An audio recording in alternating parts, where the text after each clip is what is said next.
هغه شوي. نننی نشست هم د سوالاتو جواباتو دی. اول سوال دا دی که د غسل چې کله سړی لامبل کوي آیا د دې په ابتدا کې اودس کول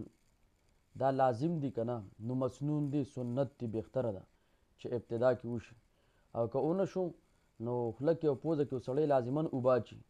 او نور اودس چارندام اگر چې خلاف سنت راځي، یعنې بې ترتیبه راشي خو بیا اودس وشو، یعنې د لامبل نه بعد بیا اودس نشي کولی، یعنې کوی نه کړو نو بس مونځ کولی شي. دویم سوال دا دی یو کس دی هغه پالج والی دی،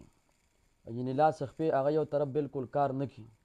او دویم دا چې واده م کړی دی او د واده مې 12 کاله م وشو خو په هفته کې 2 پیرې 3 پیرې اوس الله تعالی دا بیماري په چا نه راولي،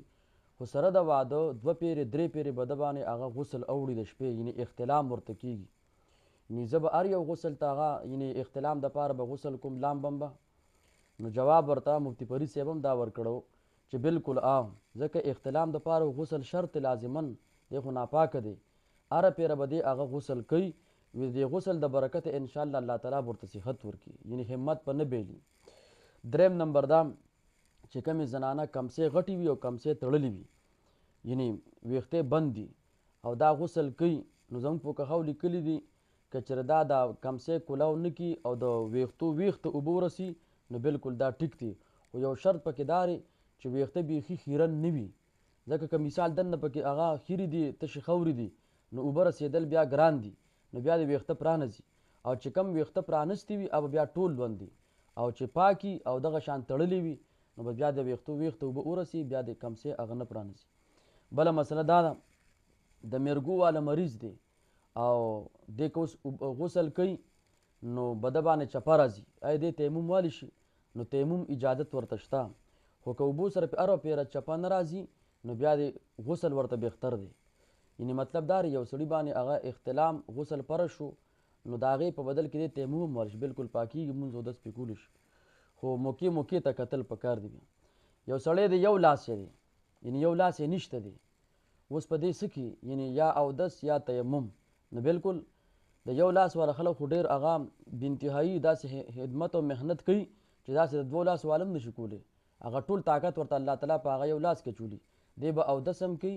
او که چېرې مثال اوبه نشته نو تیمم هم بالکل والی شي. هسې بهتره دا چې دویم کس ورته یعنې خادم ورسره د هغه په مدد دی وکړي نو هم بهتره نه.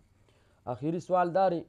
موسم چونکې یخ دی نو دې وخت کې خلک جرابې استعمالي، نو په جرابو باندې آیا مسح کېږي که نه؟ مسح علی الجراب په احادیثو کې بابونه شته،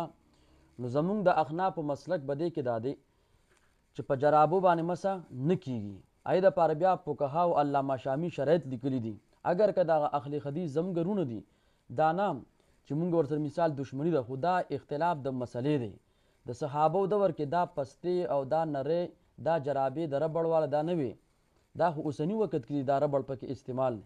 نو امام بخاري، امام مشکات او دغه شان نورو د احادیثو کتابونو په دې باندې پوره بابونه لګولي دي، احادیثو کې بالکل سخینین ټکې شته، مجلدین ټکې شته، نو دغه الفاظ به دې ته نه ښکاري، نو به هر حاله خو ځان ته اختلاف دی، په هغې زموږ علما مونږ ټول پوهېږو، خو چونکې د عوامو دپاره جواب دا دی یو دا چې دا جرابې غټې وي، دا خو لازمن نری وي، دویم دا چې 3 میل فاصله پکې والی شي، دې ته 1 میل فاصله وي او شلیږي، او دریم شرط دا دی چې بغیر سهاري وي، لکه څنګه موزه هغه دغه شان ولاړ ودرېدي شي هغې باندې بالاتفاق مسح جایز ده، جرابه په خپله نشي ودرېدی. او څلورم شرط دا دی چې اوبه نه جذب کړي، دا خو لازمن اوبه جذب کړي، او بل شرط دا چې دننه پکې څه په نظر نه راځي، دا خو لازمن جال دی نو دی په نظر راځي، نو چې دا شرایط په دې جرابو کې نشته لحاظه به دې باندې مسح نه کېږي. او که یو سړی وي چې زه به پرې بیا هم کوم نو 100 احادیث او یا صحابه کرام د احادیثو راویان دي،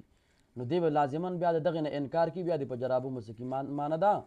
چې د دې 100 احادیثو کې دا خبره شته چې په جرابو باندې مسح نه کېږي، دې ته کتل پکار دی.